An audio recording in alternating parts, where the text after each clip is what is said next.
Hello बच्चों, कैसे हैं। पीके केमिस्ट्री क्लासेस में आपका स्वागत है। बच्चों, आज हम इलेक्ट्रोकेमिस्ट्री का अगला टॉपिक पढ़ने जा रहे हैं और इलेक्ट्रोकेमिस्ट्री का ये दूसरा वीडियो है आपके सामने।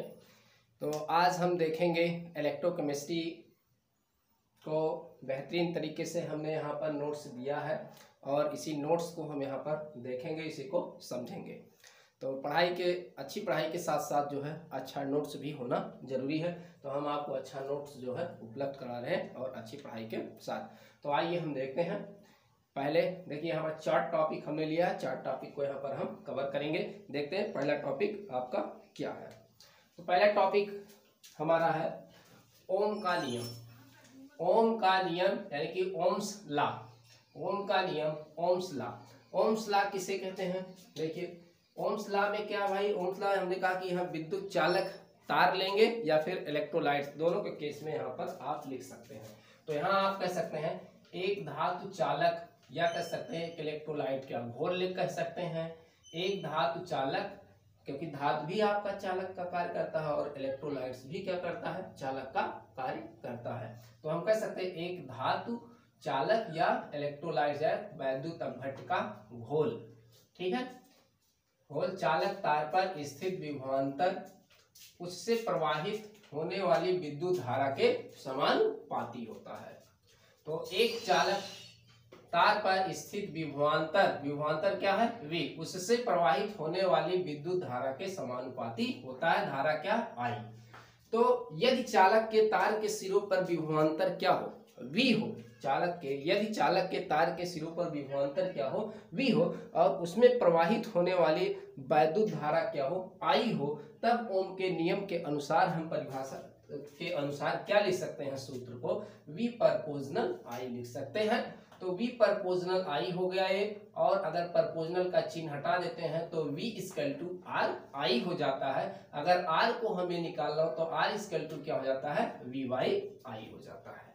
ठीक है, तो R यहाँ पर क्या है आपका, R क्या है, R एक समानुपाती स्थिरांक है जिसे हम चालक का प्रतिरोध कहते हैं। प्रतिरोध यानी कि रेजिस्टेंस कहते हैं।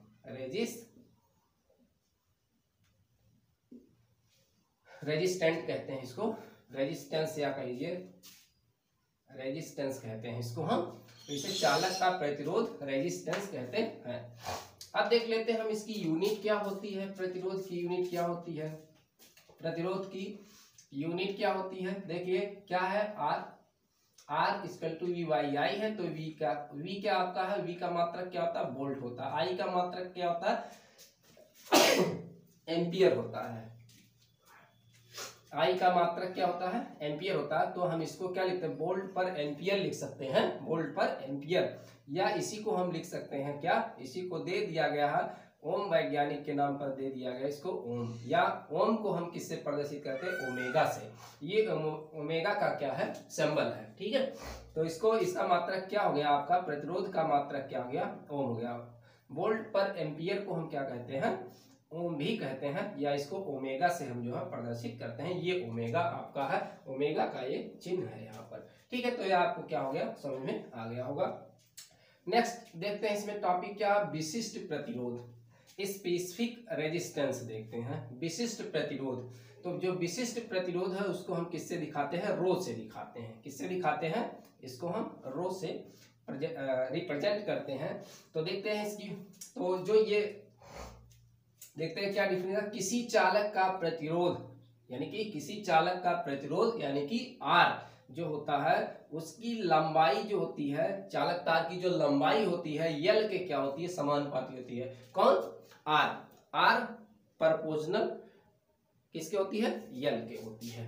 तो देखिए R परपोजनल L, ठीक है, समानुपाती तथा अनुप्रस्थ काट, जो उस तार का अनुप्रस्थ काट का क्षेत्रफल A है के व्युत्क्रमानुपाती होता है। तब इस जो यहाँ पर लिखा गया है, ये सेंटेंस यहाँ पर लिखा गया, इस सेंटेंस के अनुसार हम क्या लिख सकते हैं, R परपोजनल क्या लिख सकते हैं, L लिख सकते हैं। पहला समीकरण हो गया। दूसरा क्या लिख सकते हैं, इसके अनुसार क्या लिख सकते हैं, R परपोजनल 1 बाई क्या है ए लिख सकते हैं। जब दोनों को हम मिला देंगे तो क्या मिल जाएगा, पहले समीकरण दोनों समीकरण को मिला देंगे क्योंकि यार दोनों के समान या एक के समानुपाती एक के क्या व्यस्त क्रमानुपाती है, तो आर परपोर्शनल क्या होगा एल बाई ए हो जाएगा। ये हो गया। अब आर परपोर्शनल चिन्ह हटा देते हैं तो आर इक्वल टू हो जाता है रो रो रो एल बाई ए हो जाता है। R equal to rho L by A हो जाता है।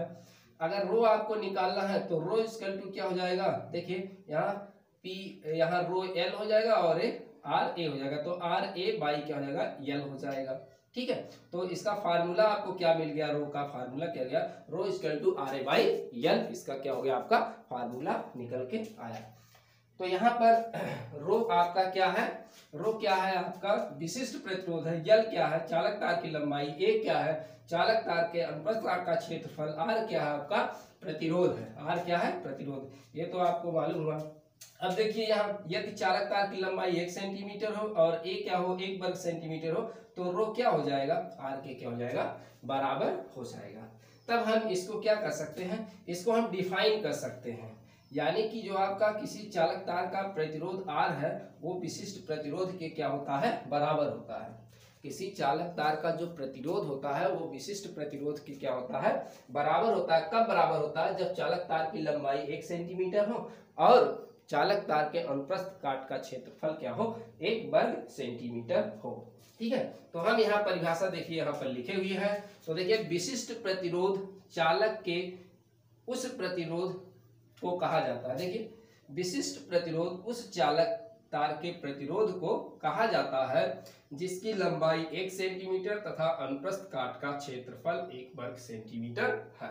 ठीक है, इसकी देखिए दूसरी परिभाषा इसकी हम कैसे लिख सकते हैं, या हम कह सकते हैं 1 घन सेंटीमीटर पदार्थ का प्रतिरोध उस चालक का विशिष्ट प्रतिरोध कहा जाता है, ऐसा भी कर सकते हैं क्योंकि भाई ये जो है ए और यल आपका क्या है 1 घन सेंटीमीटर है, क्योंकि एक ये जो है आपका क्या है 1 वर्ग 1 सेंटीमीटर और एक क्या है 1 वर्ग सेंटीमीटर है, तो अगर इनको मिलाया जाए तो ये क्या बनेगा 1 घन सेंटीमीटर बनेगा, क्योंकि लंबाई है और फिर क्या है आपका उसमें उसका अनुप्रस्थ काट का क्षेत्रफल है, तो कुल मिला के चालक तार को 1 घन सेंटीमीटर हम कह सकते हैं। तो उसी इसके अनुसार हम परिभाषा क्या लिख सकते हैं, 1 घन सेंटीमीटर पदार्थ का प्रतिरोध उस चालक का विशिष्ट प्रतिरोध कहलाता है। यहाँ आप चाहे चालक लिख सकते हैं, चालक परिभाषा यहाँ से लिखेंगे 1 घन सेंटीमीटर पदार्थ का प्रतिरोध उस चालक का विशिष्ट प्रतिरोध कहा जाता है, ऐसे भी लिख सकते हैं।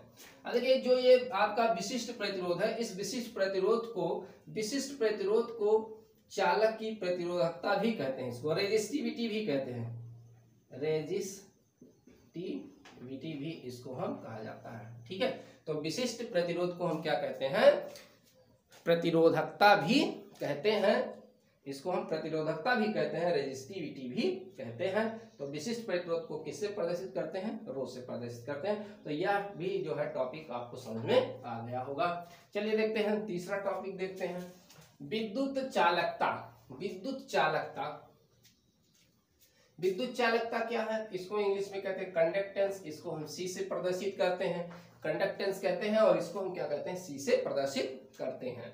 अब देखिए भाई विद्युत चालकता क्या है, मतलब किसी चालक तार से यदि विद्युत धारा का प्रवाह सहजता से हो रहा है तो उसे उसी चालक तार का क्या हम कहते हैं, चालकता कहते हैं या विद्युत चालकता कहते हैं। देखिए किसी चालक से विद्युत प्रवाहित करने की सहजता को, किसी चालक से, जो चालक तार आपका है, किसी चालक तार से विद्युत प्रवाहित करने की सहजता को उस चालक की विद्युत चालकता कहा जाता है। अब विद्युत चालकता जो होता है ये प्रतिरोध के व्युत्क्रम के बराबर होता है। विद्युत चालकता जो C होता है वो इक्वल टू 1/R होता है। देखिए यह चालक के प्रतिरोध के व्युत्क्रम के क्या होता है, बराबर होता है। ठीक है, अगर प्रतिरोध ज्यादा होगा तो चालकता क्या होगी, कम होगी, है ना। अगर जो है चालकता अधिक है तो प्रतिरोध क्या होगा, कम होगा, ऐसा हम कह सकते हैं। इसके बाद ये व्युत्क्रम के बराबर होता है, जो चालकता होता है वो प्रतिरोध के व्युत्क्रम के बराबर होता है। अगर चालकता बढ़ती है तो प्रतिरोध कम होगा, यानी कि प्रतिरोध कम होने पर ही चालकता बढ़ती है। अगर प्रतिरोध ज्यादा है तो चालकता क्या होगी, कम होगी। ठीक है, तो ये हो गया इसके लिए फार्मूला, C इक्वल टू क्या हो गया 1/R हो गया यहाँ पर। ठीक है, अब देखिए यूनिट देख लेते हैं, इसकी इकाई क्या है। तो क्या है, C equal to 1/r, 1/r हो गया। तो 1/r का मात्रक क्या होता है आपका ओम होता है। तो ओम हो गया, तो इसको हम लिख सकते हैं ओम इनवर्स लिख सकते हैं। या देखिए OH ओम हो गया, या इसी को हम लिख सकते हैं MHO महो, इसको हम महो भी कहते हैं। ठीक है, तो महो ओम की अगर उल्टा आप शब्दों को लिख देंगे तो क्या हो जाएगा महो। तो ओम इनवर्स को हम महो भी कहते हैं, या इसको हम साइमेंस भी कहते हैं, यस से भी इसको दिखाते हैं। तो इसका देखिए 3 यूनिट हो गया, 3 इसकी इकाई हो गई, ओम इनवर्स हो गया, महो हो गया, या इसको हम साइमेंस भी कहते हैं। ठीक, तो साइमेंस भी वैज्ञानिक का एक नाम है, ओम भी एक वैज्ञानिक का नाम है, महो भी एक वैज्ञानिक का ही नाम है। यहाँ पर देखिए, अब आइए यहाँ पर, ये तो आपका हो गया क्या है विद्युत चालकता, आपको समझ में आया होगा। देखिए नेक्स्ट देखते हैं हम यहाँ पर टॉपिक, आपका नेक्स्ट टॉपिक क्या है यहाँ पर, विशिष्ट चालकता। देखिए विशिष्ट चालकता है, अब विशिष्ट चालकता को हम क्या कहते हैं इंग्लिश में स्पेसिफिक कंडक्टिविटी कहते हैं। इसको कप्पा से दिखाते हैं, किससे दिखाते हैं कप्पा, इसको हम कप्पा से इसको जो है प्रदर्शित करते हैं। कप्पा के जैसा ही आप समझिए, के जैसा ही है। ठीक है, कप्पा कहते हैं। अब देखिए क्या है इसकी डिफिनीशन, किसी चालक के विशिष्ट, देखिए जो विशिष्ट चालकता होती है वो विशिष्ट प्रतिरोध के व्युत्क्रम के बराबर होता है, बस ये आप समझिए। विशिष्ट चालकता क्या होती है, विशिष्ट, अब देखिए इसमें दोनों विशिष्ट को लाइए, जब विशिष्ट चालकता की बात करें तो विशिष्ट प्रतिरोध को इसके साथ में लाइए आप। तो विशिष्ट चालकता के केस में आप क्या लेकर आएंगे, विशिष्ट प्रतिरोध जो आपने पढ़ा है यहाँ पर, तो विशिष्ट प्रतिरोध को इससे संबंधित यहाँ करना पड़ता है। तो विशिष्ट चालकता, यही जानिए विशिष्ट जो चालकता होती है विशिष्ट प्रतिरोध के व्युत्क्रम के बराबर होता है, बस यही परिभाषा आपको ध्यान देनी है। किसी चालक के विशिष्ट प्रतिरोध के व्युत्क्रम को उस चालक की विशिष्ट चालकता या केवल इसको चालकता भी हम कहते हैं। देखिए यही फार्मूला हो जाएगा परिभाषा के अनुसार, है ना। तो विशिष्ट चालकता क्या हुआ, विशिष्ट प्रतिरोध के क्या हुआ व्युत्क्रम के बराबर हुआ यहाँ पर। ठीक है, अब जानते हैं पीछे आपने रो का वैल्यू क्या होता है, RA/L होता है। तो यहाँ पर विशिष्ट प्रतिरोध जो आपका है उसकी वैल्यू यहाँ पर रख देंगे, तो RA/L हो जाएगा। ये L कहाँ चला जाएगा, ऊपर चला जाता, तो कप्पा इक्वल टू क्या हो जाएगा L/A हो जाएगा आपका। या जो है यहाँ से चूंकि देखिए C इक्वल टू 1/R होता है, तो देखिए ये आपका 1/, अगर इधर कर ले 1/RA कर ले हम इधर, तो यही क्या हो जाएगा आपका C हो जाएगा और L/A हो जाएगा। तो kappa equal to C L/A हो गया। यदि देखिए यहाँ L बराबर 1 सेंटीमीटर तथा A बराबर 1 वर्ग सेंटीमीटर हो, तो K इक्वल टू क्या हो गया, C के क्या हो गया बराबर हो गया। यानी कि जो आपकी जो है चालकता है वो विशिष्ट चालकता के क्या होती है बराबर होती है।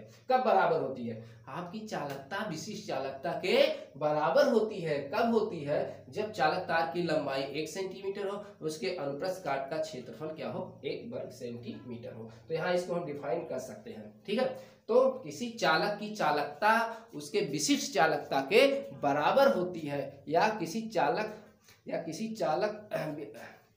हम कहते हैं किसी चालक की जो चालकता होती है वो विशिष्ट चालकता के बराबर होती है। विशिष्ट चालकता उसको हम कहते हैं, कब कहते हैं, जब चालक तार की लंबाई 1 सेंटीमीटर हो और उसके अनुप्रस्थ काट का क्षेत्रफल 1 वर्ग सेंटीमीटर हो। देखिए यहाँ पर डिफिनीशन लिख दिया गया, यदि किसी चालक की लंबाई 1 सेंटीमीटर तथा अनुप्रस्थ काट का क्षेत्रफल 1 वर्ग सेंटीमीटर है, तो उसकी विशिष्ट विद्युत चालकता को विशिष्ट चालकता कहते हैं। ठीक है, अथवा देखिए यहाँ भी हमने 1 घन सेंटीमीटर पदार्थ की प्रतिरोध उस चालक की विशिष्ट प्रतिरोध कहते हैं, तो यहाँ भी तो घन सेंटीमीटर है, L/A यहाँ भी है, L और क्षेत्रफल है, तो इसको दोनों को अगर मिलाएंगे तो क्या आपका बनेगा, घन सेंटीमीटर बनेगा। तो हम यहाँ कह सकते हैं 1 घन सेंटीमीटर पदार्थ की चालकता को उस पदार्थ की विशिष्ट चालकता कहते हैं।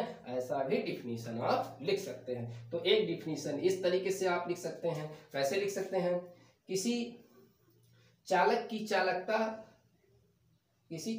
चालकता उस समय जो है विशिष्ट चालकता के बराबर होती है, जब किसी चालक तार की लंबाई 1 सेंटीमीटर और उसका अनुप्रस्थ काट का क्षेत्रफल 1 वर्ग सेंटीमीटर हो। या ऐसा कह सकते हैं कि 1 घन सेंटीमीटर पदार्थ की चालकता को उस पदार्थ की विशिष्ट चालकता कहते हैं। तो ये रहा आपका ये आप इसी तरीके से इसका जो है नोट्स जो है बढ़िया से बना लेंगे और इसको बढ़िया से आप तैयार करेंगे। अब इसके आगे हम जो नेक्स्ट टॉपिक पर अगला वीडियो आपको देंगे, हम वहाँ आपको देखिए ये जो है आपको ज़्यादा परीक्षा में ये पूछे जाने वाले नहीं हैं। इस पर क्या पूछा जाता है, इसके बोर्ड में जो है अब की बार जो आपका बोर्ड का एग्ज़ाम हुआ था उसमें क्या हुआ था, इसी पर जो है न्यूमेरिकल पूछे गए थे। तो इन पर ज़्यादा न्यूमेरिकल पूछे जाते हैं, तो ये फार्मूले आपको बढ़िया से आना चाहिए, एकदम जो है फटाफट बताएं, ऐसा आपको फार्मूला जो है याद हो जाए। ठीक है, तो फार्मूला आपको याद हो जाएगा। तो अगर प्रतिरोध कहा जाता है, प्रतिरोध का फार्मूला क्या होता है, R=V/I। अगर कहा जाता है आपका विशिष्ट प्रतिरोध क्या है, तो आप कहेंगे क्या, विशिष्ट प्रतिरोध क्या क्या फार्मूला था, RA/L होता है। अगर आपको कहा जाता है कंडक्टेंस का फार्मूला क्या, C क्या था, 1/R। अगर आपको कहा जाता है विशिष्ट चालकता का क्या फार्मूला है, तो आप कहेंगे कप्पा, ये फार्मूला है कप्पा = 1/ρ, या आप जो है यहाँ से कह सकते हैं कप्पा = C×L/ये। तो यहाँ से आप फार्मूला कोई ना कोई फार्मूला आप याद कर रहेंगे, चाहे यहाँ से याद करेंगे तो उसकी वैल्यू याद रहेगी, यहाँ पुटअप कर देंगे तो आ जाएगा।